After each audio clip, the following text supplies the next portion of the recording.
Imagine करो आप जितनी बार भी मरते हो, आप उतनी बार एक अलग दुनिया में रीइंकारनेट होते हो, वो भी आपकी प्रीवियस लाइफ की सारी मेमोरीज के साथ। और यही हुआ हमारे इस मैनहुआ के प्रोटैगनिस्ट के साथ, जो कि इस बार एक मेडिवियल वर्ल्ड के प्रिंस के रूप में रीइंकारनेट होता है। लेकिन क्योंकि उसकी माँ एक मेड थी और पिता एक राजा, इसलिए ना उसे कोई अटेंशन मिलती है और ना ही सक्सेशन राइट्स। और गेस व्हाट, उसे इससे कोई प्रॉब्लम नहीं है। इंस्टेड उसका सोचना है कि ये एक परफेक्ट जगह है जहां वो अपना जीवन आराम से काट सकता है। ना कोई रॉयल ड्रामा, ना कोई रिस्पॉन्सिबिलिटीज, बस एक चिल लाइफ। लेकिन हम सब जानते उसकी ये जिंदगी सच में इतनी आसानी से नहीं कटने वाली जितनी उसे लग रही है। चलिए देखते हैं कैसे हमारा प्रोटैगनिस्ट अपनी पिछली जिंदगी की मेमोरीज का इस्तेमाल करके इस दुनिया को बदलता है। तो चलिए बिना किसी देरी के इस कहानी को शुरू करते हैं। कहानी की शुरुआत में हमारा प्रोटैगनिस्ट लड़ रहा होता है। लड़ाई में उसे मजा आ रहा था और वो अपने एनिमी का मजाक उड़ा रहा था क्योंकि वो बहुत स्लो था। लेकिन उसकी लापरवाही ने उसे बर्बाद कर दिया। लापरवाही हमेशा उसकी प्रॉब्लम थी। वो सिर्फ अपने एनिमी के साथ खेलना चाहता था क्योंकि वो ऊब चुका था। एक जोरदार ब्लो के बाद उसकी आर्मर टूटने लगी और ये बहुत फ्रस्ट्रेटिंग था क्योंकि उसकी आर्मर बहुत वैल्यूएबल थी। गुस्से में उसने तुरंत सरपेंट की तरफ जंप किया और मजाक करते हुए उससे कहा कि वो तो उसे काट भी नहीं सकता। गुस्सा भी उसकी एक बड़ी प्रॉब्लम थी। वो बहुत जल्दी एनरेज्ड हो जाता था। यही वजह थी कि उस वक्त उसने सरपेंट को अपने मुक्कों से मारना जारी रखा। उसने अपनी स्वॉर्ड पकड़ी और कहा कि तलवारबाजी करना उसे सबसे ज्यादा पसंद है। उसने सरपेंट पर वार करना शुरू किया, लेकिन साथ ही ये भी कहा कि उसे तलवारबाजी मैजिक के साथ करना ज्यादा पसंद है। इसी बीच उसने अपने पैर में कुछ महसूस किया और वो अचानक गिरने लगा। गिरते वक्त उसने सोचा कि ये कैसे पॉसिबल है। ऐसा लग रहा था जैसे वो बेहोश हो रहा है। वो कुछ कहना चाहता था, लेकिन इससे पहले कि वो कुछ बोले, चारों ओर अंधेरा हो गया। जैसे ही उसने अपनी आंखें खोली, उसने अपने सामने एक औरत को खड़ा पाया। उसने पूछा, ये कहाँ से आ गई? वो देख रहा था कि वो एक बहुत खूबसूरत औरत है और सोचने लगा कि क्या वो उनकी एडमायरर थी जो उसे हमेशा से फॉलो कर रही थी। लेकिन वो बहुत थका हुआ था अपने पिछले फाइट की वजह से। वो औरत उसकी तरफ बढ़ी और उनके माथे पर एक किस किया। उसे ये पसंद आया क्योंकि उस औरत से फूलों की खुशबू आ रही थी। जब उसने उसे और गौर से देखा तो पाया कि उसकी खूबसूरती अविश्वसनीय थी। वो खुद को रोक नहीं पाया और वो और पास आ गया। वो उसे किस करना चाहता था, लेकिन तभी उसे रियलाइज हुआ कि वो एक बेबी है। फिर वो रोने लगा। उसकी माँ ने सोचा कि वो कुछ खाने के लिए रो रहा है, लेकिन असल में वो इसलिए रो रहा था क्योंकि वो फिर से रीइंकारनेट हो गया था। दूसरों से अलग वो हर डेथ के बाद रिबॉर्न हो जाता है और ये सिलसिला अनंत तक चलता है। लेकिन फिर भी दुखी क्यों होना, परेशान क्यों होना? ये उनकी 101वीं बर्थ थी। एरियल की आंखों के सामने उसकी पिछली जिंदगियां दिखाने लगी। उसकी स्टूडेंट लाइफ, उसकी नाइट की जिंदगी, यहाँ तक कि एक सैमुराई के रूप में भी। फिर वो बताता है कि उसकी पहली जिंदगी कोरिया में थी। उसकी पहली लाइफ में बस एंडलेस इंटरव्यूज और जॉब सर्चेस थे। एक ऐसी बोरिंग लाइफ जो कोई भी सपने में नहीं देखना चाहेगा। और उसका अंत भी उतना ही बेकार था, एक कार एक्सीडेंट। पहली बार जब वो रिबॉर्न हुआ तो उसने खुद को एक अनजान फैमिली के बेबी के बॉडी में पाया। सब कुछ अजीब था। उसी मोमेंट से वो रिपीटेडली रिबॉर्न होने लगा, वो भी अलग अलग वर्ल्ड्स और एराज में। एरियल इस पर बोस्ट कर सकता था क्योंकि उसने हर तरह की लाइफ जी थी और हर तरह से जी थी। इसी वजह से वो इस सिचुएशन से अकस्टम्ड हो गया था। वो रिबर्थ जिसका सपना लोग देखते हैं, उसके लिए वो आम बात बन चुकी थी। हालांकि दूध पीते हुए उसने सोचा कि इस बार वो कहाँ रीइंकारनेट हुआ है। आखिर आसपास देखकर ऐसा लग रहा था कि वो कहीं मिडिल एजेस में है। यह तो तय था कि वो अर्थ पर वापस नहीं था और ना ही ये रीबर्थ किसी तरह लॉजिकल था। इसका मतलब था कि उसे बस किसी और दुनिया में रिबॉर्न किया गया था। लेकिन उसे कोई शिकायत नहीं थी क्योंकि उसे ये दूसरी दुनियाएं पसंद थीं। अक्सर ये दुनियाएं ज्यादा कंफर्टेबल होती थीं। इस बार तो वो लकी भी था क्योंकि ऐसा लग रहा था कि वो एक अमीर फैमिली में पैदा हुआ था। उसके आसपास कई कंपेनियंस भी थे। इसका मतलब था कि वो एक नोबल फैमिली से था और उसकी माँ उसे बहुत प्यार करती थी। एरियल को शुरू में उनकी लैंग्वेज समझ में नहीं आई, लेकिन थोड़े समय बाद वो उस भाषा का आदी हो गया। ये एक नई दुनिया और नई लैंग्वेज थी, तो शुरुआत में कंफ्यूजन होना स्वाभाविक था। लेकिन उसकी माँ के नर्म हाथों और काइंड लुक ने सब कुछ क्लियर कर दिया। उसकी माँ सच में उससे बहुत प्यार करती थी। एक ऐसा इंसान जिसने 100 बार रिइंकारनेट हुए अलग अलग हाथों में खुद को पाया हो, वो अच्छे से समझ सकता है कि कौन सी माँ ने सिर्फ अपनी जिम्मेदारी निभाने के चलते जन्म दिया और कौन सी ने नहीं। भले ही ये एक कड़वा सच हो, लेकिन कई बार उसे जन्म के बाद अबैंडन कर दिया गया था या उससे बदले में कुछ चुकाने की उम्मीद की गई थी। लेकिन इस बार उसे अच्छी फीलिंग हो रही थी। उसने सुना कि एक मेड उसकी माँ को बुला रही थी। मेड ने उसकी माँ से कहा कि वो बहुत टायर्ड लग रही है, इसलिए उसने यंग प्रिंस को संभालने का ऑफर दिया। उसी मोमेंट एरियल को रियलाइज हुआ कि वो एक प्रिंस है। उसकी माँ ने मेड को देखा और पूछा, क्या लोग इस बच्चे को प्रिंस के रूप में रिकॉग्नाइज करेंगे? मेड ने कहा कि शायद करेंगे। फिर उसकी माँ ने मेड से कहा कि वो सच सच बताए क्योंकि रूम में वो दोनों अकेली थीं। उसने पूछा कि क्या वो भी उसके बेटे के बारे में बुरा सोचती है? लेवाना, जो कि उसकी माँ का नाम था, उसने कहा कि कुछ समय पहले वो भी एक सर्वेंट थी। एरियल ने तुरंत रियलाइज किया कि यही वजह थी कि उसकी माँ उदास लग रही थी। लेवाना ने कहा कि उसके बेटे में किंग का खून तो है, लेकिन उसका भी खून है जो एक कॉमनर का है। उसने सोचा कि शायद फ्यूचर में एरियल उसे इसके लिए ब्लेम करे।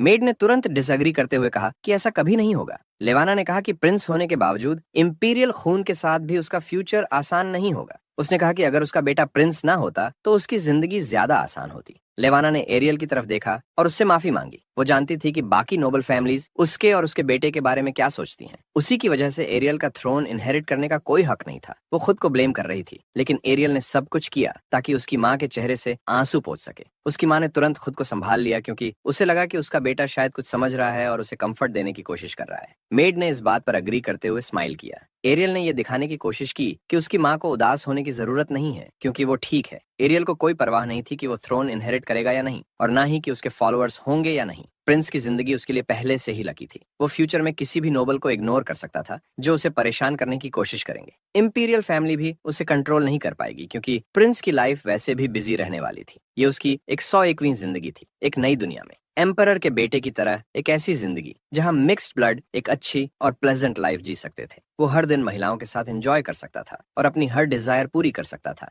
एम्परर के खून के साथ उसे कम से कम कंफर्टेबल कंडीशंस गारंटीड थीं। वो इटर्नल ट्रैवल्स और हंट्स के सपने देखता था, लेकिन उसी दौरान वो अपने बेड पर लेटा हुआ आवाजें निकालकर अपनी माँ को चीयर अप कर रहा था। उसकी माँ ने सोचा कि एरियल खुश और बेफिक्र लग रहा था, लेकिन फिर भी वो थोड़ी सैड थी। अगर उनके पास पावर होती तो वो उसे हर चीज से प्रोटेक्ट कर पाती। ये सब सोचकर वो दुखी थी। एरियल ने पावर की बात सुनी और सोचा कि उसने अपनी माँ की चिंता का कारण समझ लिया। थ्रोन का हक ना होना एक वीकनेस थी। वीक लोगों की कोई जरूरत नहीं समझता, वीक लोगों के लिए कोई खड़ा नहीं होता। लेकिन एरियल को कोई चिंता नहीं थी। उसके वॉरियर पास्ट ने उसे सिखाया था कि वीक होना कभी ऑप्शन नहीं है। 3 महीने बाद जब एरियल सो रहा था, उसकी माँ उसे देखकर मंत्रमुग्ध हो रही थी। उसकी खूबसूरती से वो इतनी प्रभावित थी कि उन्होंने नोट किया कि उसके बालों का रंग बिल्कुल उनके जैसा था। लेकिन उन्होंने सोचा, अगर इसके बाल इसके पिता जैसे होते तो सब कुछ आसान होता। उसी वक्त एक मेड उसके पास आई और बताया कि उसका कैरेज आ चुका है। उसने अपने बेटे को किस किया और कहा, मुझे मिस मत करना, मैं जल्दी वापस आ जाऊंगी। जैसे ही सब लोग चले गए, एरियल जाग गया और सोचा कि उसका सोने का नाटक काफी कन्विंसिंग था।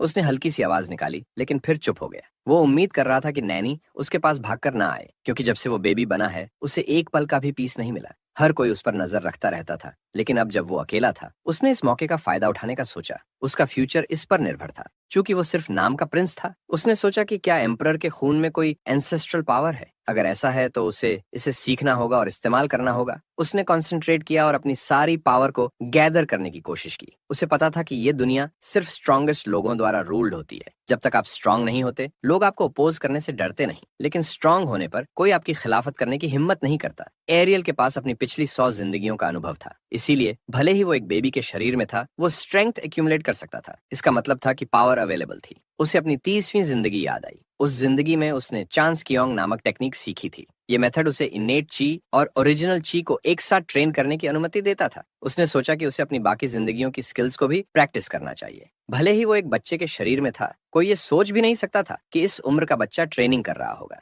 अगर एरियल ने इस टेक्निक को 10 साल की उम्र तक परफेक्ट कर लिया तो उसके पास 60 साल के बराबर इंटरनल चाय होगा, और जब वो 20 का होगा तो उसके पास 180 साल के बराबर ची होगी। एरियल एनर्जी पर कंसंट्रेट करता रहा, क्योंकि ये ट्रेनिंग का केवल पहला स्टेज था। लेकिन उसे पता था कि इस हर्डल को पार करने के बाद वो तब भी ट्रेनिंग कर सकता था, जब नैनी उसे अपनी गोद में उठा रही होगी। फिर एरियल ने अपने पूरे शरीर में एनर्जी फ्लो को तेज करने का फैसला किया, ताकि सारी एनर्जी को इकट्ठा किया जा सके। उसने पूरे शरीर में एनर्जी को महसूस किया, लेकिन उसका सिर जोर से धड़कने लगा। उसने सारी एनर्जी को रिलीज करने का सोचा, और इस प्रक्रिया में वह चिल्ला उठा। उसकी नैनी तुरंत भागकर देखने आई कि क्या सब ठीक है, लेकिन एरियल तब तक प्रिटेंड कर चुका था कि वह सो रहा है। मेड ने देखा कि सब कुछ ठीक है और थोड़ा कंफ्यूज्ड हो गई, क्योंकि उसे लगा था कि उसने कोई आवाज सुनी है। उसने सोचा कि शायद डायपर बदलने का समय आ गया है। एरियल बस यही चाहता था कि वो उससे दूर रहे और उसे छुए ना, क्योंकि उसे छूने से उसकी सारी स्टोर्ड एनर्जी गायब हो जाती। उसने मन ही मन प्रार्थना की कि ऐसा ना हो, और उसकी प्रार्थना सुन ली गई। नैनी ने देखा कि सब ठीक है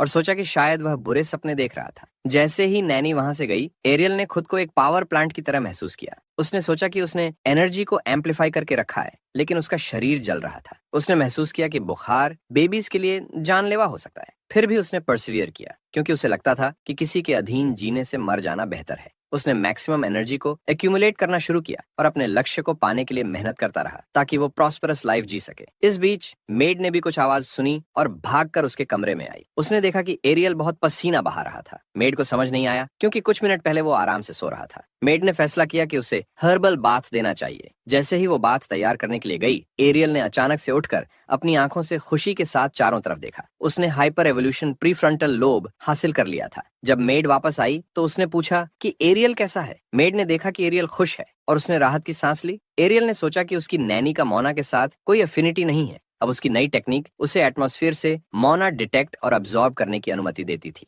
अब एरियल आराम से एनर्जी एक्यूमुलेट कर सकता था, चाहे वो खा रहा हो या सो रहा हो। वह अपनी खुशी को रोक नहीं पाया और उसके चेहरे पर मुस्कान आ गई। उसे महसूस हुआ कि सिर्फ 3 साल में वह इतनी एनर्जी जमा कर लेगा जो ज्यादातर एडल्ट्स के बराबर होगी। जब वह 10 साल का होगा तो शायद इस दुनिया में 10 से भी कम लोग होंगे जो उसे हरा पाएंगे। एरियल ने सोचा कि वो दिन जल्दी आए जब वह इतना मजबूत हो जाए कि वो एक राजा की तरह जिंदगी जी सके। अब 5 महीने हो गए थे एरियल के जन्म को। मोना एब्जॉर्प्शन टेक्निक की वजह से उसकी फिजिकल कैपेबिलिटीज तेजी से बढ़ रही थी। उसकी इनर एनर्जी बच्चों के मुकाबले बहुत तेजी से खौल रही थी। हालांकि अभी वह सिर्फ जमीन पर रेंग रहा था, उसने अपनी कोशिशें बंद नहीं की। उसने सोचा कि जल्द ही उसका पावर लेवल इतना बढ़ जाएगा कि वह हवा में तैर भी सकेगा। इसी समय अचानक वह मैट से ऊपर उठने लगा, लेकिन यह उसकी ताकत नहीं थी बल्कि उसकी माँ थी जिसने उसे गोद में उठा लिया। उसकी माँ ने उसे एक खिलौना दिया जिसकी उसने उम्मीद नहीं की थी। उसने उसे एक रैटल दिया। पहले तो एरियल ने कोई प्रतिक्रिया नहीं दी, लेकिन जब उसने अपनी माँ की डिसअपॉइंटमेंट देखी तो उसने तुरंत उस रैटल से खेलना शुरू कर दिया। बाहर से वह खुश लग रहा था, लेकिन अंदर ही अंदर उसे अपनी हरकत पर शर्मिंदगी महसूस हो रही थी।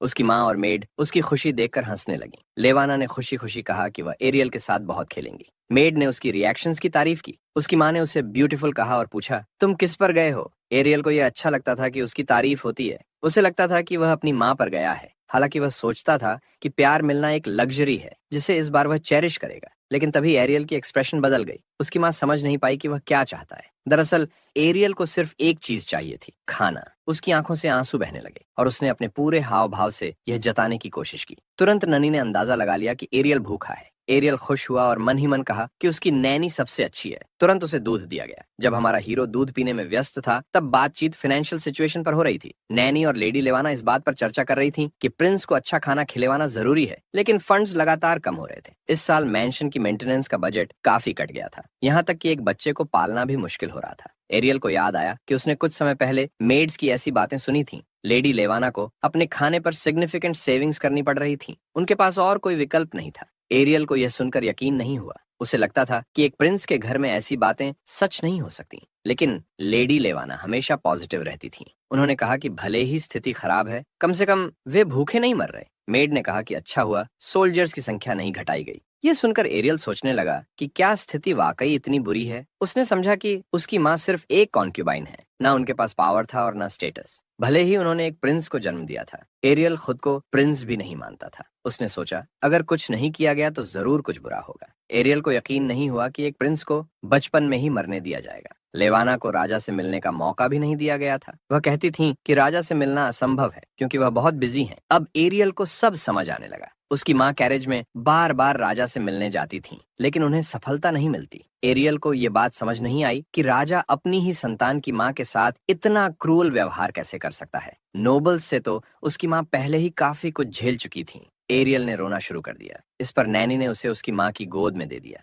एरियल अपनी माँ की मदद करना चाहता था, चाहे वह एक बच्चा था, लेकिन उसे पता था कि वह कुछ तो कर सकता है। सारा मामला पैसों की कमी का था। विंटर में हीटिंग जैसे नए खर्च जुड़ते थे। उसने सोचा कि वह कैसे मदद कर सकता है। उसे एक बात याद आई, कोल एक कार्बन स्ट्रक्चर है जैसे डायमंड्स, और उसने देखा कि उसकी माँ के पास प्रीशियस स्टोन्स थे, तो इस दुनिया में यह भी बहुत वैल्यूएबल होंगे। लेकिन उसकी लेग्स इतनी छोटी थीं कि वह बेड से बाहर नहीं जा सकता था। उसे कुछ और सोचना पड़ा। एरियल को एहसास हुआ कि उसके पास इतनी मोना है कि वह खुद को फ्री कर सकता है। उसने सोचा कि वह उड़कर अपने डेस्टिनेशन तक पहुंच सकता है। उसने देखा कि फायरप्लेस में कोल पड़ा था और किसी ने उसका ज्यादा इस्तेमाल नहीं किया। यह उसके लिए परफेक्ट था। उसने सोचा कि वह इस कोल को डायमंड्स में बदल सकता है। उसने तुरंत काम शुरू कर दिया। एरियल ने कोल को ट्रांसफॉर्म करने के लिए जरूरी टेम्परेचर और प्रेशर तैयार किया। उसने अपनी सारी मोना का इस्तेमाल किया और अपनी इनर एनर्जी को बढ़ाया। उसे पता था कि अगर यह काम करता है तो उसकी माँ बहुत खुश होंगी। एरियल बस एक ही चीज चाहता था, अपनी माँ को खुश देखना और उनकी जिंदगी को बेहतर बनाना। इसी सोच के साथ उसने चिमनी में से निकलते धुएं को देखा और पाया कि वह सफल हो गया था। उसने एक बेहद खूबसूरत और चमचमाता डायमंड बनाया था। उसे यकीन था कि अब वह अपनी माँ की मदद कर सकता है। अब बस एक तरीका ढूंढना था कि इसे उनके पास कैसे पहुंचाया जाए।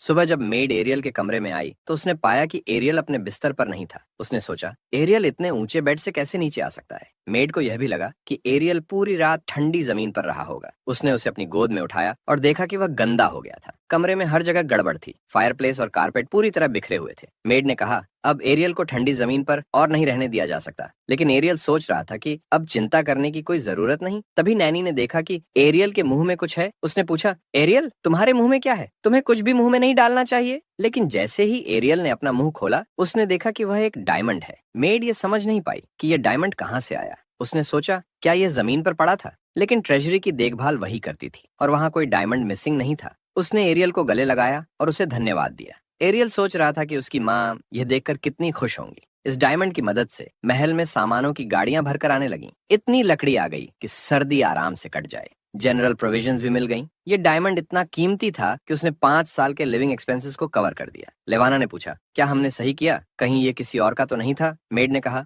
ऐसा हो ही नहीं सकता, क्योंकि ये महल 100 साल पहले बना था, जब लेडी लेवाना यहाँ आई भी नहीं थी। सभी को लगा कि यह भगवान का तोहफा है जो प्रिंस के लिए स्वर्ग से भेजा गया था। लेवाना बहुत खुश थी। वह मानती थी कि यह सचमुच भगवान का तोहफा है। दूसरी ओर एरियल सोच रहा था और अपनी माँ से मन ही मन कह रहा था, बस थोड़ा और इंतजार करो माँ, मैं बड़ा होकर तुम्हें इन सब परेशानियों से आजाद कर दूंगा। उसने अपने आप को एक अडल्ट के रूप में अपनी माँ के सामने खड़ा हुआ इमेजिन किया। लेकिन अभी वह बहुत छोटा था। उसने वादा किया कि एक दिन वह राजा और बाकी सभी को दिखाएगा कि एरियल की भी एक पहचान है। उस सर्दी में फायरप्लेस लगातार जलता रहा और महल में हर कोई गर्माहट और आराम से रहा। लेडी लेवाना अकेले खाना भी नहीं खा पाती थी, क्योंकि खाने की भरमार थी। लेवाना ने सर्वेंट्स के खाने के बारे में पूछा, लेकिन मेड ने कहा कि उन्हें कुछ भी सोचने की जरूरत नहीं है। महल में खुशी लौट आई थी। मेड्स को फिर से काम पर रखा गया। सबसे बड़ी बात यह थी कि एरियल की माँ अब उदास नहीं थी। वह हमेशा सुंदर और मुस्कुराती रहती थी। वह सर्दी सबसे ठंडी थी, लेकिन सभी ने उसे आराम से गुजारा। 1 साल बाद मेड एरियल के लिए एक आउटफिट चुन रही थी। लेवाना ने आउटफिट्स को अप्रूव किया, लेकिन वह थोड़ी रिजिड डिजाइन्स पसंद करती थी। एरियल को कपड़े बदलना बिल्कुल पसंद नहीं था। उसे सोचने में थकान हो रही थी कि ये कौन सा हॉलिडे है जिसके लिए इतना कुछ हो रहा है। एरियल ने सोचा कि एक प्रिंस की तरह रिक्वेस्ट कैसे करनी चाहिए। फिर वह जमीन पर लेटकर रोने लगा। मेड ने देखा और समझा कि वह सोने की कोशिश कर रहा है। उसने उसे तुरंत चुप कराया, कपड़े बदले और बिस्तर पर सुला दिया। एरियल खुश था कि सब लोग आखिरकार उसे अकेला छोड़कर जा रहे थे ताकि वह आराम कर सके। दूसरी ओर नैनी बहुत खुश थी, क्योंकि आज का दिन बहुत खास था। आज एरियल को पहली बार इंपीरियल फैमिली के प्रिंस के रूप में ऑफिशियली इंट्रोड्यूस किया जाना था। जब एरियल ने यह सुना तो वह शॉक्ड रह गया। क्या यह सच में हो रहा है? उसने सोचा। लेवाना बहुत खुश थी कि एरियल बिना किसी परेशानी के 1 साल का हो गया, लेकिन लेडी लेवाना थोड़ी चिंतित थी। उन्होंने कहा, एरियल भले ही नाम का प्रिंस हो, लेकिन उसके वेन्स में रॉयल खून बहता है। लेवाना सोच रही थी कि क्या राजा अपने बेटे के जन्मदिन पर आएंगे या नहीं। मेड ने कहा कि उसे नहीं लगता कि राजा एरियल को इग्नोर कर रहे थे। वह शायद सही समय का इंतजार कर रहे थे, क्योंकि नवजात शिशुओं के साथ बुरी घटनाएं हो सकती हैं। एरियल ये सुनकर और भी ज्यादा शॉक्ड था। उसका जन्मदिन सच में बहुत नजदीक था और सभी लोग उसके लिए एक बड़ा बैंक्वेट तैयार कर रहे थे। दूसरी ओर मिस लेवाना बहुत खुश थी, क्योंकि उनका बेटा अब आधिकारिक रूप से शाही परिवार का हिस्सा बनने वाला था। एम्पायर के कानून उनके बेटे के पक्ष में थे और यही कारण था कि लेवाना आजकल अधिक खुश नजर आ रही थी। एरियल सोच रहा था कि क्या बाकी एरिस्टोक्रेट्स भी इस बैंक्वेट में आएंगे। वह यह भी चाहता था कि आखिरकार वह अपने पिता को देख सके, जिन्हें उसने जन्म के बाद से नहीं देखा था। बैंक्वेट का आयोजन भव्य था। वहां बड़ी संख्या में एरिस्टोक्रेट्स और सर्वेंट्स मौजूद थे। एरियल बहुत क्यूरियस था कि इस सब पर कितना पैसा खर्च हुआ होगा। हर कोई बेहद अच्छे कपड़े पहने हुए था। उसने सोचा, क्या सभी लोग बैंक्वेट्स के लिए ऐसे कपड़े पहनते हैं? मेड ने उसे समझाने की कोशिश की। एरियल को यह सब पसंद नहीं आ रहा था, क्योंकि वह इतने नए चेहरे देखकर थोड़ा कंफ्यूज्ड था। प्रिंस ने पहले कभी इतने सारे लोगों को नहीं देखा था। उसकी माँ ने उसे शांत किया और कहा, सब कुछ ठीक है, क्योंकि यहाँ सबसे महत्वपूर्ण तुम हो। लेकिन एरिस्टोक्रेट्स ने पहले ही उसे देखना शुरू कर दिया था। एरियल ने उन पर कोई ध्यान नहीं दिया, क्योंकि उसे किसी की जरूरत नहीं थी। लेकिन वह सोच रहा था, राजा यानी मेरे पिता कहाँ हैं? उसने सोचा कि वह उनकी बेशर्म आंखों में देखना चाहता है। तभी इंपीरियल फैमिली पहुंची। एरियल ने तुरंत अपनी माँ का ड्रेस खींचना शुरू किया और उनसे पूछा कि क्या वह सच में रेनिंग एम्प्रेस थी और उनके साथ खड़े बच्चे कौन थे, खासकर वह बड़ा लड़का।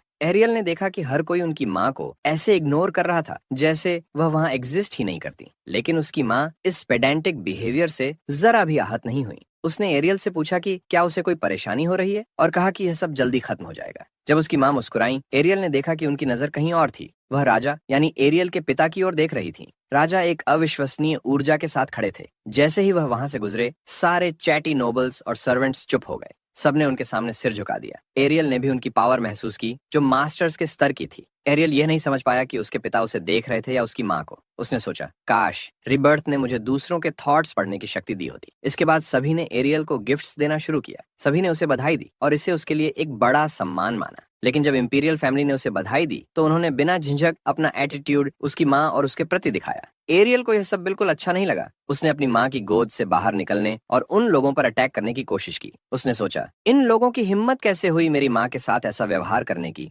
एरियल को एहसास हुआ कि वहां मौजूद हर व्यक्ति अंदर से उतना ही अनप्लेजेंट और रॉटन था। उसने सोचा, क्या मुझे अपनी सुपर क्राई से इन सबके कान फाड़ देने चाहिए? लेकिन उसने अपनी माँ को शर्मिंदा नहीं करना चाहा। उसने सोचा कि अभी सबसे अच्छा तरीका यह होगा कि वह शांत और अच्छा बना रहे, क्योंकि वहां सभी हिपोक्रेट्स थे। एरियल बस वहां से जल्दी निकलना चाहता था। उसने सोचा कि अपनी माँ की गोद में सो जाना सबसे अच्छा होगा। लेकिन तभी उसे एहसास हुआ कि वह शायद एम्परर की किसी कॉन्क्यूबाइन की बेटी के सामने है। एरियल ने सोचा कि वह एक छोटी उम्र में भी एक लेडी जैसी लग रही थी। लेकिन बैंक्वेट खत्म होते ही वे सब वहां से जा चुके थे। एरियल और उनकी माँ ने एक साथ राहत की सांस ली, लेकिन यह सब खत्म नहीं हुआ था। तभी उनकी माँ के पास खुद एम्प्रेस आई। एम्प्रेस ने कहा, उन्हें मिले काफी समय हो गया है। लेवाना ने जवाब दिया और पूछा, क्या एलिया ठीक है? एलिया एम्प्रेस का नाम है। एलिया ने जवाब दिया, हाँ सब ठीक है, खासकर मेरे बेटे की वजह से, जो गद्दी का वारिस है वह हमेशा मेरे साथ रहता है। एरियल को एम्प्रेस का अपने बेटे पर इतना बोस्ट करना बिल्कुल पसंद नहीं आया, लेकिन यह तो एक्सपेक्टेड था क्योंकि इस एम्प्रेस से यही उम्मीद की जाती है। फिर भी एम्प्रेस ने कहा, एरियल बहुत स्वीट है और अपनी माँ की तरह ही दिखता है। लेकिन एरियल को इसमें कुछ भी अच्छा नहीं लगा। उसने सोचा, यही वो हैं जिनकी वजह से हम इतनी मुश्किलों में हैं। अगर इन्हें हमारी परवाह होती तो कासल के फंड्स इतनी ड्रास्टिक तरीके से कट नहीं होते, नाइट्स को लकड़ी काटने के लिए ना भेजना पड़ता और हमारे कपड़े स्क्रैप से सिले हुए ना लगते। एम्प्रेस ने लेवाना से कहा, अपने बेटे के साथ समय का आनंद लो। लेवाना ने उन्हें धन्यवाद दिया और कहा, हाँ मैं करूंगी। लेकिन जब एम्प्रेस ने विदा ली तो उनकी मुस्कान मॉकिंग थी। उसी समय लेवाना ने किसी को देखा जिसकी उम्मीद उसने बिल्कुल नहीं की थी। उन्होंने एम्परर को देखा। एम्परर ने कहा, काफी समय हो गया है, क्या सब ठीक है? क्या तुम कासल की आदत डाल पाई हो? लेवाना ने झूठ बोलते हुए जवाब दिया, मैजेस्टी की कृपा से सब कुछ ठीक चल रहा है। एरियल यह सब देखकर नाराज हो गया। उसने सोचा, सब कुछ कितना असामान्य है। उसने सिर्फ एक चीज की इच्छा की कि एम्परर उन्हें पैसे दे। एरियल ने अचानक जोर जोर से रोना शुरू कर दिया। इससे एम्परर ने एरियल को गोद में लेने की इच्छा जताई। ये पहला मौका था जब उन्होंने अपने बेटे को 1 साल बाद देखा। एम्परर ने कहा, मुझे समझ नहीं आ रहा कि यह रो क्यों नहीं रहा।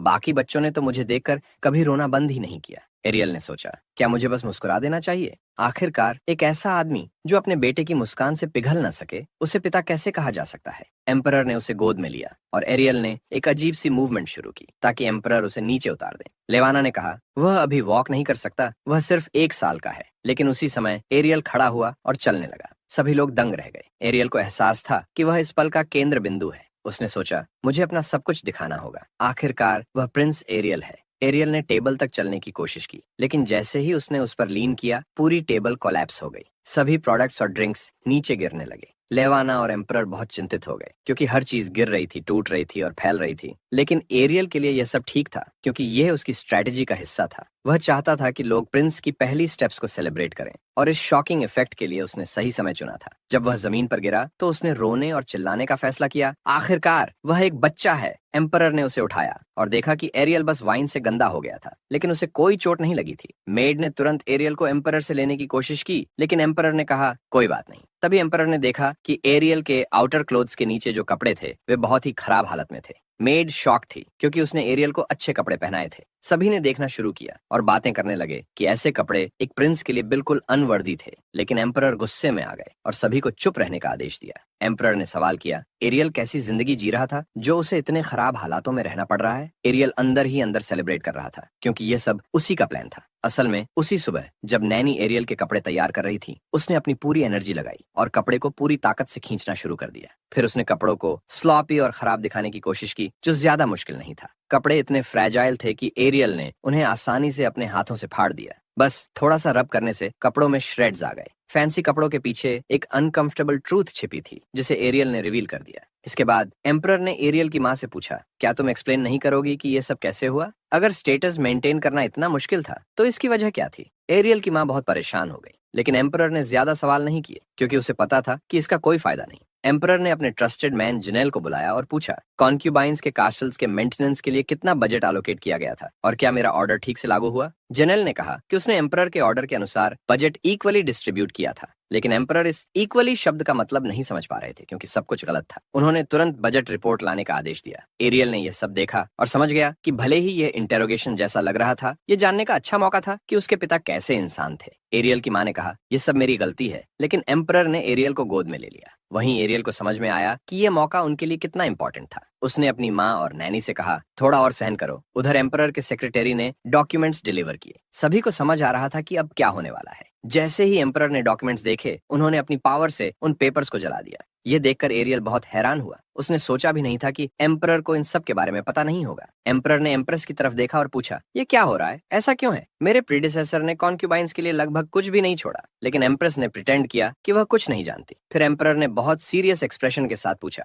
मुझे यह क्यों नहीं पता था? बजट डिस्ट्रीब्यूशन तुम्हारी डायरेक्ट रिस्पॉन्सिबिलिटी थी। एम्प्रेस का बड़ा बेटा सामने आया और कहा, यह एक मिसअंडरस्टैंडिंग है। एम्प्रेस ऐसा कभी नहीं कर सकती। लेकिन एम्परर और ज्यादा अपसेट हो गए। उन्होंने कहा, इससे कोई फर्क नहीं पड़ता। वह लीडर हैं और अपने सबऑर्डिनेट्स की गलतियों के लिए जिम्मेदार हैं। उनकी नेग्लिजेंस की वजह से तुम्हारा छोटा भाई भूखा और बिना कपड़ों के रह गया। बड़े बेटे ने एरियल की तरफ गिल्टी आइज से देखा, जो एरियल को बिल्कुल पसंद नहीं आया। एरियल को एम्प्रेस की ऑरा महसूस नहीं हुई क्योंकि एम्परर की कैरिज्मा ने सब पर असर डाल रखा था। एम्परर ने बड़े बेटे से पूछा, क्या तुम ये कहना चाहते हो कि तुम्हारी माँ का इससे कोई लेना देना नहीं है? बड़े बेटे ने सिर झुका लिया और चुप हो गया। एम्परर एम्प्रेस के पास गए और कहा, मुझे तुमसे बहुत डिसअपॉइंटमेंट हुआ है। लेडी लेवाना ने एम्परर से कहा, उन्हें ब्लेम मत करिए, ये सब मेरी गलती है। मैं ऐसा कुछ भी डिजर्व नहीं करती। एम्परर ने पूछा, तुम किस गलती की बात कर रही हो? लेवाना ने बस उन्हें देखा। एम्परर ने कहा, तुमने मेरे बेटे को जन्म दिया, ये काफी है तुम्हें इंपीरियल फैमिली का हिस्सा मानने के लिए। मिस लेवाना थोड़ा ब्लश कर गईं। एम्परर ने उनका हाथ छुआ और कहा, तुम्हें इस पर गर्व होना चाहिए कि तुम रॉयल फैमिली का हिस्सा हो।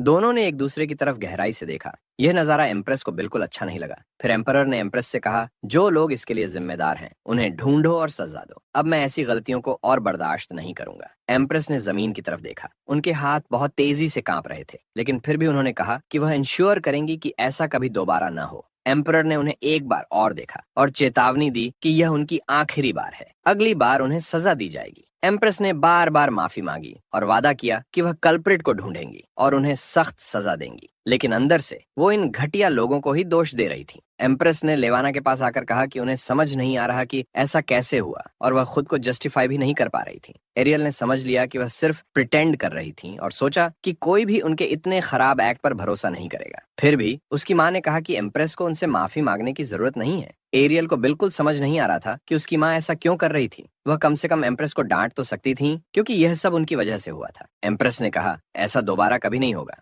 लेकिन एरियल उनकी आंखों में कोई सिंसेरिटी नहीं देख सका। कम से कम उन्हें गिल्टी दिखना चाहिए था। एरियल सोचने लगा कि इनमें से कितने लोग इस कॉन्स्पिरेसी में शामिल थे। एरियल का बर्थडे आखिरकार खत्म हो गया और बजट का होल भी टेम्प प्लग हो गया। ऑफिशियल इन्वेस्टिगेशन में गिल्टी पार्टी एक लेसर अरिस्टोक्रेट की फैमिली निकली। बिना किसी खास प्रोसीजर के उन्हें महल में ही एग्जीक्यूट कर दिया गया। सर्वेंट्स आपस में चर्चा कर रहे थे कि इन्वेस्टिगेशन के अंत में अरिस्टोक्रेट्स ने अपना गिल्ट एडमिट कर लिया था, लेकिन वे समझ नहीं पा रहे थे कि इतनी बड़ी रकम कहाँ खर्च हुई होगी। सभी को खुशी थी कि मामला रिजॉल्व हो गया, लेकिन एरियल को समझ में आ गया कि असली कल्प्रिट सजा से बच गई थी। मामला तुरंत बंद कर दिया गया। एरियल को यह सब बेहद अनफेयर लगा। उसने सोचा कि जैसे ही वह बड़ा होगा, वह सबको उनकी सजा देगा। लेकिन अभी वह बड़ा नहीं हुआ था और उसका शरीर सिर्फ एक चीज चाहता था, खाना। एरियल ने रोना शुरू कर दिया। मेड ने आकर देखा कि क्या हुआ है। एरियल को स्पून से खाना खिलाया जा रहा था। वह अपनी करंट लाइफ से खुश था, लेकिन उसने सोचा कि उसे अपने शरीर पर काम करने की जरूरत है क्योंकि वह लंबे समय तक बच्चा ही रहेगा। फिर उसने सोचा कि अभी उसे बस खाना और खेलना है। खाने के बाद उसने सोने का फैसला किया। एरियल कैरेज की आवाज से उठा, जो उसके घर के बाहर से आ रही थी। उसने देखा कि कई लोग कैरेज से उतर रहे थे। उसने यह सब तब देखा जब उसकी नैनी सो रही थी। उसे कमरे में 3 लोगों के कदमों की आवाज सुनाई दी। उसकी माँ, एक और औरत और एक बच्चा। एरियल अपनी नैनी के बारे में भूल गया, लेकिन डर गया कि अगर वह जाग गई तो सब उसकी पावर्स देख लेंगे। वह तेजी से नैनी की तरफ उड़ा और जैसे ही बड़े लोग कमरे में आए, उन्होंने देखा कि एरियल नैनी के गाल खींच रहा था। लेडी लेवाना ने इस दृश्य को देखकर चिल्लाया और एरियल को नैनी को चोट पहुंचाने से रोकने के लिए कहा। उन्होंने कहा, तुम्हें नैनी को प्यार और रिस्पेक्ट करना चाहिए। इस बीच नैनी को समझ आया कि लेडी फेनेलिया भी वहां आ चुकी थी। मेड ने तुरंत उनका स्वागत किया और माफी मांगी कि उन्होंने कुछ प्रिपेयर नहीं किया। लेकिन लेडी फेनेलिया, जो अभी अभी कासल पहुंची थीं, उन्होंने कहा कि उन्हें माफी मांगने की जरूरत नहीं है क्योंकि उन्होंने खुद अपनी विजिट की सूचना नहीं दी थी। एरियल को याद आया कि फेनेलिया एक और कॉन्क्यूबाइन थी। लेवाना ने कहा कि अगर उन्हें पहले से विजिट के बारे में पता होता तो वे कुछ तैयारी कर लेती। लेकिन मिसेस फेनेलिया ने कहा कि वह लेवाना से प्राइवेटली बात करना चाहती थी। लेवाना यह नहीं समझ पाई कि फेनेलिया उनसे मिलने क्यों आई थी। उन्हें लगा कि बात गंभीर होगी, लेकिन जब लेवाना सीरियस बातचीत का इंतजार कर रही थी, फेनेलिया ने उनसे माफी मांगी। लेवाना चाय पीते हुए यह सुनकर चौंक गई। खुद को संभालते हुए उन्होंने फेनेलिया से पूछा कि उनका मतलब क्या है। फेनेलिया ने माफी मांगी कि उन्होंने प्रिंस एरियल के बर्थडे बैंक्वेट में ठीक से बिहेव नहीं किया। फेनेलिया सच में गिल्टी फील कर रही थी। फेनेलिया ने बताया कि पहले जब युद्ध अपने चरम पर था, उनकी कैंचेस्टर फैमिली ने विक्ट्री में सबसे बड़ा योगदान दिया था। पूरे एम्पायर में ऐसा कोई नहीं था जिसने उनके परिवार का नाम न सुना हो, लेकिन वह सब अब बीते समय की बात थी। अब क्योंकि हाल ही में परिवार में युद्ध के लिए कोई स्ट्रांग लड़के पैदा नहीं हुए थे, उनकी ग्लोरी जल्दी फेड हो गई। रूमर्स फैलने लगे कि उनके परिवार की फाइनेंशियल हालत पिछले कुछ सालों में खराब हो गई थी। मिसेस लेवाना ने पूछा कि क्या फेनेलिया अपने फैमिली प्रॉब्लम्स की वजह से आई थी। फेनेलिया ने माना कि उनका परिवार सच में कर्ज में डूबा हुआ था और एम्प्रेस ने उन्हें ये करने के लिए फोर्स किया था। फेनेलिया ने कहा कि उनके परिवार की वजह से ही बजट में कमी आई थी। उसी पल फेनेलिया ने अपना मनी बैग निकाला और उसे टेबल पर रख दिया। लेवाना ने पूछा, ये क्यों? फेनेलिया ने कहा, यह समस्या को सॉल्व करने के लिए काफी नहीं है, लेकिन मैं इसे आपको देना चाहती हूँ। फेनेलिया ने कहा कि वह वास्तव में रिग्रेट करती हैं और यह भी कहा कि वह माफी की उम्मीद नहीं कर रही। फेनेलिया ने लेवाना से कहा कि वह अपनी हेट्रेड सिर्फ उन पर डायरेक्ट करें। उसी समय कमरे का दरवाजा खुला और थोड़ी दूरी पर फेनेलिया की बेटी खड़ी हुई थी। लेवाना ने तुरंत समझ लिया कि फेनेलिया सिर्फ अपनी बेटी को इंपीरियल फैमिली के बाकी मेंबर्स के कॉन्फ्लिक्ट से बचाना चाहती थी। लेवाना ने कहा, ठीक है, तुम्हें इसकी जरूरत नहीं है। मुझे यकीन है कि तुम इसमें से किसी भी चीज के लिए गिल्टी नहीं हो। फेनेलिया ने कहा कि उन्हें उनके लिए सॉरी फील करने की जरूरत नहीं है। लेवाना ने साफ कहा कि इस समय हमें एक दूसरे के खिलाफ नहीं जाना चाहिए। उन्होंने कहा कि उन्हें सब समझ में आता है और वह उनके परिवार से कोई गुस्सा नहीं रखती। लेवाना ने मनी बैग वापस देते हुए कहा कि यह उनके बीच इंटीमेसी का एक प्रूफ है। उन्होंने फेनेलिया से कहा कि वो इसे एक गिफ्ट की तरह समझें। लेवाना ने कहा कि उन्हें पूरा यकीन है कि उनके महलों में जो भी प्रॉब्लम्स हुई वो इसलिए थी क्योंकि लेवाना पहले एम्प्रेस की सर्वेंट थी। एरियल इस इन्फॉर्मेशन को सुनकर शॉक्ड था। अब उसे समझ में आ गया कि उसकी माँ को इतना पोरली क्यों देखा जाता था। वह कमरे में इधर उधर हिलने लगा, सोचते हुए कि उसकी माँ की लाइफ कितनी मुश्किल थी। एरियल की नैनी यह भी नहीं समझ पा रही थी कि वो प्रिंस को कैसे शांत करे। मेड ने पूछा कि क्या वह ठीक है। एरियल ने उनकी चिंता देखकर एक हैप्पी फेस बनाया ताकि वह अपसेट ना हो। नैनी को समझ में आ गया कि यंग प्रिंस का मूड खराब है। फिर नैनी कुछ एक्सरसाइज के लिए प्रिंसेस केनिया के साथ चली गई। जब सब बिजी हो गए तो एरियल ने अपनी एनर्जी का यूज करते हुए अपनी माँ और फेनेलिया की कॉन्वर्सेशन फिर से सुनने का फैसला किया। बातचीत अब इस पर थी कि लेवाना ने कैसे कहा कि वह एम्प्रेस के ऑपरेशन से बच नहीं सकती, लेकिन उनके पास एरियल है और इसलिए उन्होंने तय कर लिया है कि जब तक एरियल बड़ा नहीं हो जाता वह उसे प्रोटेक्ट करेंगी और एम्प्रेस को अपनी फैमिली को नुकसान नहीं पहुंचाने देगी। इस पल में लेवाना पहले से कहीं ज्यादा सीरियस थी। उन्होंने फेनेलिया से कहा कि वह उनसे फ्रेंडशिप करना चाहती है। फेनेलिया ने महसूस किया कि वे कंस्पिरेसी से कुछ ज्यादा एक यूनियन बना रही थी। फेनेलिया ने सोचा कि अगर कोई कभी कॉर्नर्ड हो जाए तो कम से कम एक हेल्पिंग हैंड होगी और यही इस यूनियन का मतलब है। एरियल इस बात को लेकर कंफ्यूज था कि उसकी माँ ये सब जानती हैं। उन्हें एम्प्रेस और कॉन्क्यूबाइंस के कॉन्फ्लिक्ट के बारे में भी पता था, लेकिन अब वह क्या करेंगी। एरियल ने सोचा कि उसे पहले से ही इन सब के लिए प्रिपेयर करना चाहिए। जैसे ही वह यह सोच रहा था, वही लड़की उसके पास आई। वह समझ नहीं पाया कि वह कहाँ से आई। उसने सोचा कि वह क्रेडल में प्रवेश नहीं कर पाएगी, लेकिन लड़की ने बस उसके बेड पर चढ़कर उसके गाल को खींचना शुरू कर दिया।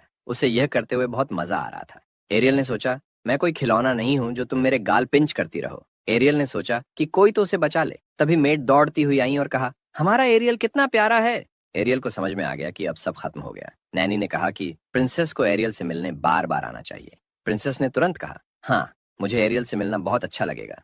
एरियल को कहीं से भी मदद नहीं मिली और समय बीतता गया। अब एरियल 30 महीने का हो चुका था। जल्द ही एरियल का तीसरा जन्मदिन आने वाला था। उसे लगता था कि जिंदगी कितनी तेजी से निकल रही है। वह हमेशा इस बात से परेशान रहता था कि वह ठीक से बोल नहीं पाता। भले ही सब यही सोचते हों कि वह अभी बच्चा है, लेकिन उसे अडल्टहुड तक जीकर सब कुछ सीखना था। उसने अपनी 45वीं लाइफ को याद किया, जहां उसने सिर्फ 10 मिनट में एक लड़की को सेड्यूस कर लिया था। उसे लगा कि एक आदमी को एलोक्वेंट होना चाहिए। तभी प्रिंसेस केनिया उसके कमरे में आ गई।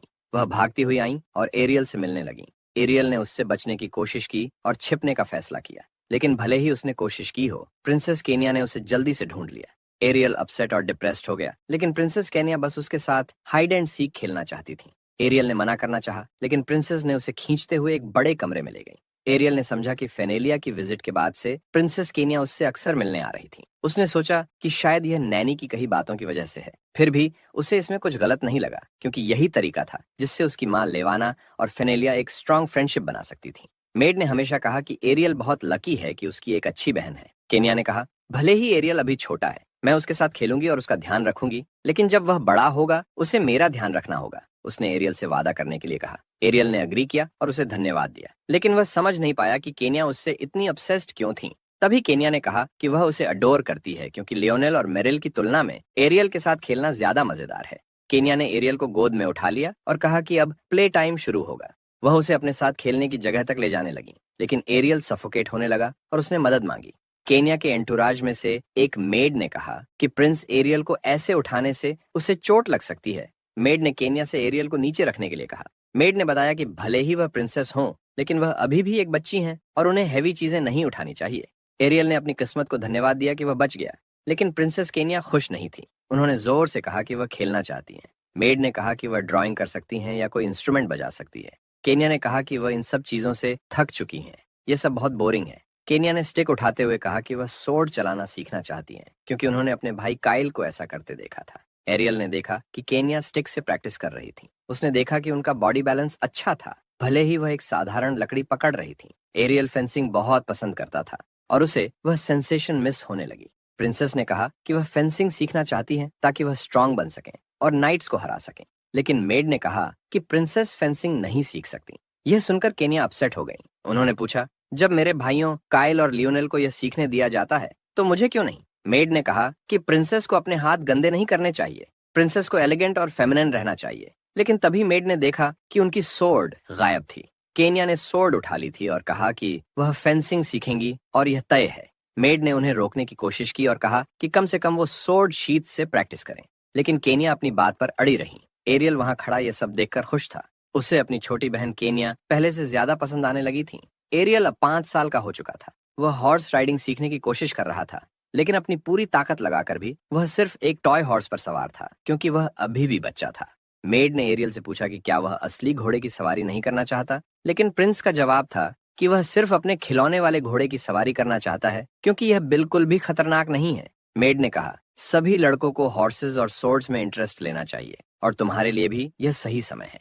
मेड एरियल को लेकर बहुत चिंतित थी। वह चाहती थी कि वह मजबूत बने, लेकिन एरियल ने मुस्कुराते हुए उससे कहा कि एक सफेद घोड़े पर प्रिंस वाली बातें अब पुरानी हो चुकी हैं। नैनी को एरियल को इस तरह देखकर अफसोस हुआ, लेकिन वह कुछ नहीं कर सकती थी। एरियल ने सोचा कि जितनी भी जिंदगियां उसने जी हैं, उनमें उसकी एक्सट्रीम टैलेंट ने हमेशा उसे मुसीबत में डाला। जब उसने फेंसिंग में परफेक्शन हासिल की तो उसे हर समय दूसरों से मुकाबला करना पड़ा। जब वह मैजिक में स्किल्ड हुआ तो उसे उन लोगों का सामना करना पड़ा जो उसे नष्ट करना चाहते थे।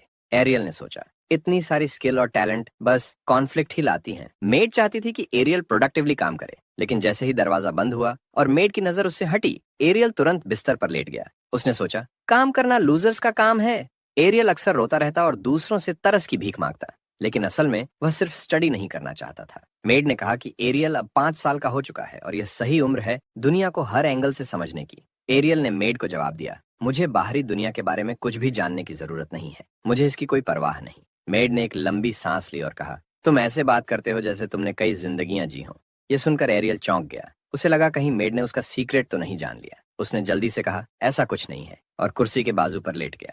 एरियल को लगा कि उसने पहले ही बहुत मेहनत कर ली है। वह पढ़ाई और सीखने से थक चुका था, लेकिन मेड उसे लाइब्रेरी ले गई और उसे बताया कि इंपीरियल लॉज के हिसाब से बच्चों को 5 साल की उम्र से ही सीखना शुरू करना जरूरी है। मेड ने उसे कुछ बुक्स दी। एरियल ने किताबों की ओर देखा और सोचा, ये इतनी सारी किताबें क्यों हैं? क्या मुझे सच में इन सभी को पढ़ना होगा? जैसे ही उसने किताबें हाथ में लीं, उसने उन्हें घुमाना शुरू कर दिया। ये वही था जो उसे किताबों के साथ करना पसंद था, लेकिन मेड ने उसे टोका, तुम्हें इन्हें पढ़ना है, घुमाना नहीं। एरियल ने किताबें उठाकर उनसे घर बनाने शुरू कर दिए। मेड ने कहा, तुम्हारे पास वो अपॉर्चुनिटी है जो बहुत लोग चाहते हैं और उन्हें नहीं मिलती। तुम्हें इन किताबों का सम्मान करना चाहिए। ये ज्ञान तो बचपन में मुझे भी पेला गया था। मेड ने एरियल से सीधे बैठने को कहा, लेकिन एरियल बस यही सोच रहा था कि वह अपने कमरे से बाहर कैसे निकल सकता है। उसने अपना तरीका ढूंढ लिया। वह फर्श पर लेट गया और जोर जोर से रोने लगा, यह दिखाने के लिए कि वह पढ़ाई नहीं करना चाहता। लेकिन जैसे ही उसकी माँ कमरे में आई, उसका ऑर्गेनाइज्ड कॉन्सर्ट खत्म हो गया। उसे बैठकर पढ़ाई शुरू करनी पड़ी। एरियल को एहसास हुआ कि अब उसे सीखना शुरू कर देना चाहिए, लेकिन वह सोच रहा था कि जितना वह कोशिश करेगा उतना ही वह लोगों को खतरे में डाल देगा। एरियल ने सोचा, कॉन्क्यूबाइन और एम्परर के बेटे के रूप में जितना ज्यादा मैं टैलेंटेड बनूंगा, उतनी जल्दी लोग मुझे रास्ते से हटाना चाहेंगे। यह सब उसे अनफेयर लगता था, लेकिन उसने ये मान लिया कि उसका भविष्य पहले से तय है। उसने सोचा, सबकी भलाई के लिए मुझे कमजोर रहकर ही जीना होगा। जब वह ड्रूल करने लगा तो मेड ने उसे टोका और कहा कि उसे डिस्ट्रैक्ट नहीं होना चाहिए। उसने कहा कि अगर एरियल ऐसा करता रहा तो उसकी माँ नाराज हो जाएगी, और यही वह चीज थी जो एरियल अपने नए जीवन में नहीं चाहता था। एरियल को एहसास हुआ कि उसे अब मेहनत से पढ़ाई करनी पड़ेगी। वह सब कुछ सीखेगा, बस फेंसिंग नहीं, क्योंकि उसे डर था कि कहीं कोई उसे असैसिनेट करने की कोशिश ना करे। उसका मैजिक सीखने का भी कोई इरादा नहीं था। एरियल सोचने लगा कि अगर वह ना फेंसिंग सीखेगा और ना मैजिक, तो बड़ा होकर आखिर करेगा क्या।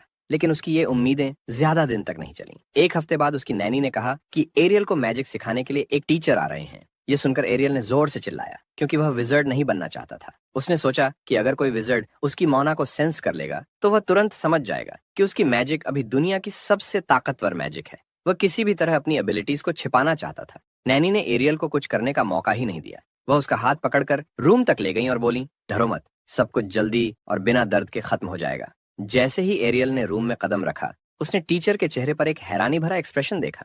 एरियल ने देखा कि टीचर के शरीर पर मोना हर जगह मौजूद था, लेकिन वह सोचने लगा कि टीचर की नजरों में वह कैसा दिख रहा होगा। उसी समय टीचर पास आए और एरियल को टच करना शुरू किया। नैनी ने कहा कि एरियल स्पेशल है, लेकिन टीचर ने कहा कि ऐसा कुछ खास नहीं है और ये बस थोड़ा अजीब है। टीचर ने कहा कि वह एरियल की मोना को महसूस ही नहीं कर पा रहे। नैनी ने कहा कि यह इम्पॉसिबल है, लेकिन मेज ने कहा कि उसने अपनी मोना का इस्तेमाल करते हुए प्रिंस की वेन्स को पढ़ा, लेकिन उसे एक बूंद मोना भी नहीं मिली। एरियल मन ही मन हंस पड़ा। उसने अपनी मोना को इस तरह रिस्ट्रिक्ट कर दिया था कि सर्कुलेशन पूरी तरह रुक गई थी। फिर उसने मोना को एक ही जगह कॉन्सेंट्रेट किया और सारी एनर्जी रिलीज कर दी। मेज का रिएक्शन देखकर एरियल ने तुरंत मोना को रोक दिया और राहत की सांस ली। टीचर ने कहा, अगर मोना है ही नहीं तो उसे देखना भी इम्पॉसिबल है। हालांकि इस सब के नुकसान भी थे। टीचर ने कहा कि आमतौर पर वह कॉमनर्स में भी थोड़ा बहुत मोना डिटेक्ट कर सकते हैं, लेकिन एरियल में कुछ भी नहीं है। एरियल को लगा कि उसने सही किया या नहीं ये कहना मुश्किल है, लेकिन वह जानता था कि उसने अपनी माँ को निराश कर दिया है। वह सोच रहा था कि सबको यही लगना चाहिए कि वह एक कमजोर और अयोग्य बच्चा है। उसने मन ही मन अपनी माँ से माफी मांगी कि वह इतना इनकॉम्पिटेंट बेटा है। घर में एरियल के लिए फेंसिंग सिखाने के लिए एक नया मेंटोर आया। मेंटोर का नाम था लैनफील्ड टगन। उन्होंने कहा कि अगर एरियल ने कड़ी मेहनत की तो वह उतना ही मजबूत बन सकता है जितना वह खुद है। एरियल ने सोचा कि लैनफील्ड बहुत कमजोर है। एरियल ने अपने 100 जिंदगियों के जीवन में अनगिनत लड़ाइयों में भाग लिया था और उसका शरीर उन खतरनाक बैटल्स में हार्डन्ड हुआ था। लैनफील्ड जैसे लोग उसके टैलेंट के सामने कहीं नहीं टिकते। एरियल ने लैनफील्ड से ट्रेनिंग शुरू करने को कहा। टीचर ने उसे भरोसा दिलाया कि अगर उसने मेहनत की तो वह अविश्वसनीय रूप से मजबूत बन सकता है। एरियल ने कहा कि वह बेसिक्स से शुरू करना चाहता है, क्योंकि वह कुछ मुश्किल नहीं करना चाहता। लैनफील्ड ने एरियल को बताया कि फेंसिंग के लिए फ्लेक्सिबिलिटी और बैलेंस सबसे जरूरी है। उन्होंने एरियल को एक स्टंप पर खड़ा कर दिया और कहा कि उसे अपना बैलेंस बनाए रखना होगा, लेकिन एरियल ने दिखाया कि यह उसके लिए बहुत मुश्किल था। ट्रेनर ने कहा, हाइट ज्यादा नहीं है, अगर तुम गिर भी गए तो चोट नहीं लगेगी। फिर भी वह बैलेंस बनाने में फेल हो गया। इसके बाद फ्लेक्सिबिलिटी की प्रैक्टिस शुरू हुई, लेकिन इसमें भी एरियल सफल नहीं हुआ। आखिरकार लैनफील्ड ने सोचा कि अब उन्हें सोर्ड विल्डिंग और एक्यूरेसी पर ध्यान देना चाहिए, जहां हमारे हीरो ने फिर से बहुत खराब परिणाम दिखाए। उसने अपने मेंटर से पूछा कि क्या वह सच में इतना बेकार है, लेकिन नाइट ने उसे समझाया कि चिंता मत करो, ये तो सिर्फ पहली ट्रेनिंग है। सिर्फ प्रैक्टिस के जरिए ही इम्प्रूवमेंट संभव है। जब हमारा हीरो अपने मेंटोर से बात कर रहा था तो उसने महसूस किया कि कोई उसे फॉलो कर रहा है। उसे एहसास हुआ कि जितने मीडियोकर उसके रिजल्ट्स होंगे, उतनी जल्दी ये बातें फैलाई जाएंगी। जैसा कि हम जानते हैं, रूमर्स बहुत तेजी से फैलती हैं। जल्द ही हर जगह ये कहा जा रहा था कि हमारे हीरो की क्षमता एक बर्फ के टुकड़े से ज्यादा कुछ नहीं है। लोग कहने लगे कि हमारे हीरो का शरीर इतना कमजोर है कि वह मुश्किल से खड़ा हो पाता है। वह फेंसिंग के लिए बिल्कुल भी टैलेंटेड नहीं है। एम्प्रेस ये सुनकर खुश थी, लेकिन सिर्फ हमारे हीरो को पता था कि ये रूमर्स उसके दुश्मनों को शांत कर सकते हैं। उसी समय जब हमारा हीरो खाना खा रहा था, उसने पूछा कि उसका अगला टीचर कब आएगा। नैनी ने कहा कि ज्यादा देर नहीं होगी, लेकिन अब हर कोई कहने लगा था कि हमारा हीरो एक यूजलेस प्रिंस है, क्योंकि लगभग सभी टीचर्स ने उसे पढ़ाने से मना कर दिया था। फिर एक नया टीचर आया जिसका नाम था गामलपेरा। वह हमारे हीरो को फॉरेन लैंग्वेजेस सिखाने वाला था। हीरो ने उसे देखा और उसके चेहरे पर सिर्फ निराशा दिखाई दी। शायद उसे मजबूर किया गया था। टीचर ने टेबल पर बहुत सारी किताबें फेंकी और कहा, ये सिर्फ ग्रामर के बेसिक्स हैं। उसने कहा कि यह पढ़ने की नॉर्मल पेस है, क्योंकि वे अगले दिन नए टॉपिक पर जाने की योजना बना रहे हैं। हीरो को समझ नहीं आया कि टीचर उसके ऊपर इतना प्रेशर क्यों डाल रहा है, जबकि उसने खुद कोई ओपिनियन मांगा ही नहीं। हालांकि लैंग्वेजेस में हमारा हीरो स्किल्ड था। उसने अपनी पास्ट लाइफ्स में कई भाषाएं सीखी थीं। उसने डिक्शनरी, ग्रामर बुक्स और फॉरेन लिटरेचर उठाने का फैसला किया। रात भर वह किताबें पढ़ता रहा। सुबह टीचर ने पूछा कि क्या उसने सच में सब कुछ सीख लिया है। हीरो ने कहा कि यह सच है। टीचर शॉक्ड था। लेकिन हीरो को समझ आ गया कि नेबरिंग कंट्रीज की भाषाओं के मुकाबले उसकी नेटिव इंपीरियल लैंग्वेज थोड़ी कठिन थी। टीचर ने हीरो को एक किताब पढ़ने को कहा। हीरो ने सोचा एक बच्चे के लिए 12 साल से पहले एक सिंपल बुक पढ़ना भी मुश्किल होता है, लेकिन उसने किताब पढ़नी शुरू की और टीचर को सरप्राइज कर दिया। अब पूरा देश हैरान था। प्रिंस ना तो मैजिक कर सकता था, ना ही उसे कोई मैजिकल एबिलिटी थी, लेकिन फिर भी उसने सिर्फ 2 दिनों में लैंग्वेजेस सीख ली। इन रूमर्स का सोर्स था टीचर, जो थोड़े नशे में था, और उसने हीरो की प्रतिभा के बारे में बात करना शुरू कर दिया। जब ये बात एम्परर तक पहुंची तो उसने महसूस किया कि अगर सोर्ड और मैजिक प्रिंस की स्किल्स नहीं हैं, तो उससे निपटना इतना आसान नहीं होगा। उसे लगा कि उसका बेटा सच में जीनियस है। लेडी ने अपने बेटे के बदले व्यवहार पर चिंता जताई। उसने सोचा कि क्या वह उसे सही तरीके से एजुकेट कर रही है। एम्परर ने कॉन्क्यूबाइन के चेहरे की एक्साइटमेंट देखी और उसके पास आया। दूसरी तरफ एम्परर सोच रहा था कि हमारा हीरो एक इनक्रेडिबल लड़के के रूप में बड़ा हो रहा है। हीरो ने अब पूरी पिक्चर देखी। उसने सोचा कि दुनिया के चमत्कार तो मैं जरूर दिखाऊंगा, लेकिन धीरे धीरे, ताकि लोगों की उसके प्रति क्यूरियोसिटी बनी रहे। और जब तक वह छोटा है तब तक वह आराम कर सकता है और अपनी जीनियस पर्सना का फायदा उठा सकता है। कुछ दिनों बाद हीरो को कोर्ट में भेजा गया। यकीनन ये एम्परर का फैसला था, क्योंकि हीरो को लड़ाई करना नहीं आता था और उसे प्रोटेक्शन की जरूरत थी। हीरो अपने थॉटफुल एम्परर पिता को पसंद करता था, लेकिन तभी उसका ध्यान एक बहुत जोरदार आवाज से भंग हुआ। नैनी कुछ बहुत भारी चीज लेकर आई थी। हीरो सोचने लगा कि ये क्या हो सकता है। उसकी माँ ने बताया कि ये तो एम्परर के खुद के गिफ्ट्स हैं। हीरो को यह जानकर आश्चर्य हुआ कि उसके पिता ने उसे गिफ्ट दिया है, लेकिन जब उसने गिफ्ट्स खोले तो उसने देखा कि वे केवल ज्यूल्स थे। हीरो को उन सब में से सिर्फ एक पेंडेंट पसंद आया। पेंडेंट ऐसा लग रहा था जैसे वह कंसंट्रेशन और मेंटल एबिलिटीज को एक्टिवेट करता हो, लेकिन हीरो को लगा कि यह चीज सिर्फ उसके दिमाग को फ्राई कर देगी और उसे थका देगी। नैनी हीरो से बहुत प्रभावित थी, क्योंकि वे उसे बहुत अच्छे से देख रही थीं, लेकिन हीरो समझ गया कि उनके लिए यह पेंडेंट सिर्फ एक साधारण गहना था, जबकि हीरो ने उसके अंदर कुछ देखा। हीरो ने यह पेंडेंट अपनी छोटी बहन को देने का सोचा, क्योंकि वह पिछले दिनों स्वॉर्ड फाइटर बनने के लिए बहुत मेहनत कर रही थी। आखिर में हीरो ने अपनी माँ से पूछा कि क्या वह यह चीज अपनी बहन को दे सकता है। लेडी ने कोई आपत्ति नहीं की। हीरो से पूछा गया कि उसे प्रिंसेस केनिया के बारे में सबसे ज्यादा क्या पसंद है। हीरो ने कहा वह बहुत स्ट्रांग है। कासल में सभी लोग बहुत खुश थे, क्योंकि एम्परर ने प्रिंस को जेनरसली गिफ्ट दिया था।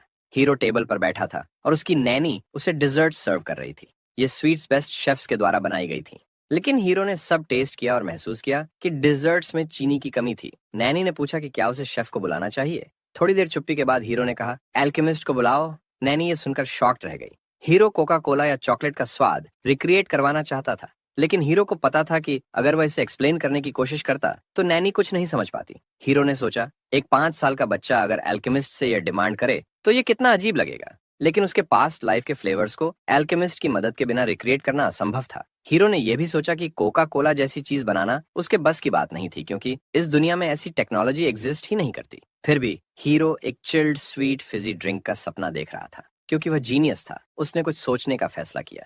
हीरो तुरंत बाहर गया और कहा मैं पढ़ाई करने जा रहा हूँ। नैनी को यह सुनकर अपने कानों पर विश्वास नहीं हुआ, क्योंकि उसने हीरो से यह उम्मीद नहीं की थी। 3 साल बाद जब हीरो 8 साल का था, वह एक मीटिंग में बैठा था। वहां डिस्कशन चल रही थी कि ट्रेडर्स के लिए नए ब्रिजेस कहाँ बनाए जाए। हीरो से पूछा गया कि वह इस बारे में क्या सोचता है। हीरो ने कहा यह बहुत बढ़िया है। उसने यह भी पूछा कि इस ब्रिज का डिजाइन किसने किया। एक व्यक्ति ने कहा कि यह उसी ने बनाया था। वह व्यक्ति हीरो के प्रेज से बहुत खुश था, लेकिन हीरो के चेहरे की खुशी तुरंत डिस्पेयर में बदल गई। हीरो ने तुरंत उसे चेतावनी दी कि अगर ऐसी गलती फिर हुई तो उसे नौकरी से निकाल दिया जाएगा। हीरो ने कहा कि सब कुछ अच्छा लग रहा था, लेकिन विंटर में जब बर्फ जमा होगी तो वह पुल तुरंत ढह जाएगा। हीरो ने समझाया कि कंस्ट्रक्शन भरोसेमंद नहीं थी। अगर पुल पर किसी जगह ज्यादा वजन पड़ता तो वह नागरिकों के लिए खतरनाक हो सकता था। हीरो ने कहा कि मास्टर ने पुल की सजावट और सुंदरता पर ध्यान दिया, लेकिन सेफ्टी और पुल के सबसे महत्वपूर्ण कार्य को नजरअंदाज कर दिया। हीरो ने युवा व्यक्ति से कहा कि पुल का डिजाइन फिर से बनाया जाए। इस बात से साफ हो गया कि हमारे हीरो के पास अपनी पिछली जिंदगियों के ज्ञान के कारण बहुत काम था। आखिरकार वह सिर्फ अपने अनुभवों का उपयोग करके मंत्रियों को सलाह दे रहा था। हीरो के सुझावों से सब कुछ अच्छा दिख रहा था। 8 साल की उम्र में हीरो ने खुद को एक अधिकारी जैसा साबित कर दिया था, लेकिन अब समय था कि वह अपने कौशल को और निखारे। जैसे ही हीरो अगली समस्या पर काम करने निकला, उसे एक नई मेड ने देखा। उसने हीरो को सिल्वर हेयर्ड सेज कहकर पुकारा। यह नाम हीरो के लिए बहुत चौंकाने वाला था, क्योंकि उसने कभी उम्मीद नहीं की थी कि कोई उसे ऐसा बुलाएगा। हीरो ने उससे पूछा कि यह नाम कहाँ से आया, और उसे अब से ऐसा न कहने के लिए कहा। मेड उसे एक बार और ऐसा पुकारना चाहती थी, लेकिन फिर उसने ऐसा न करने का फैसला किया। हीरो थोड़ी शर्मिंदगी महसूस कर रहा था, लेकिन लोग फिर भी उसके लिए अजीब नाम बना रहे थे। हीरो को यह नाम बेहद खराब लगा। हीरो की माँ यह नहीं समझ पा रही थी कि वह कहाँ गया है। नैनी ने जवाब दिया कि हीरो ने खुद एम्परर से मिलने का अनुरोध किया है। हीरो ने कहा कि वह एल्केमी की पढ़ाई करना चाहता है। हीरो जब कैरेज में बैठा तो उसने महसूस किया कि एम्परर ने इतनी जल्दी जवाब दिया क्योंकि हीरो ने उनके भरोसे को जीत लिया था। हीरो ने सोचा, मैं एम्पायर के भले के लिए इतनी मेहनत करता हूँ, तो इसके लिए मैं एटलीस्ट इतना तो डिजर्व कर सकता हूँ। हालांकि अपने पिछले कई जन्मों के अनुभव होने के बावजूद अपने पिता से बातचीत के दौरान हीरो थोड़ा घबराया हुआ था। वह सुनिश्चित करना चाहता था कि उसकी बातें प्रभावशाली और डिस्क्रीट लगें। हीरो अपने पिता के ऑफिस में पहुंचा। उसने चर्चा शुरू की कि वह अपने कौशल का उपयोग करके एम्पायर को कैसे मजबूत बना सकता है। उसने कहा कि फाइटिंग और मैजिकल आर्ट्स में वह निपुण नहीं है, तो उसके लिए साइंस ही सही रास्ता है। एम्परर ने हीरो की बात ध्यान से सुनी और महसूस किया कि भले ही हीरो किसी विषय में विशेषज्ञ न हो, उसके पास एक समझदार दिमाग था। एम्परर ने कहा कि वह हीरो के लिए एल्केमी टीचर्स की व्यवस्था करेंगे, लेकिन सिर्फ तभी जब यह सच में उसकी इच्छा हो। हीरो ने वह सब कुछ मांगा था जिसके बारे में उसने कभी सपना देखा था। जब यह घोषणा हुई कि प्रिंस को एल्केमी सिखाने के लिए एक शिक्षक चाहिए, तो कई उम्मीदवार सामने आए। एल्केमी सिखाना एक इतिहास बनाने का मौका था। फिर एक टेस्ट टास्क दिया गया, ऐसा मिरर बनाना जो सूरज की रोशनी को क्षितिज तक रिफ्लेक्ट कर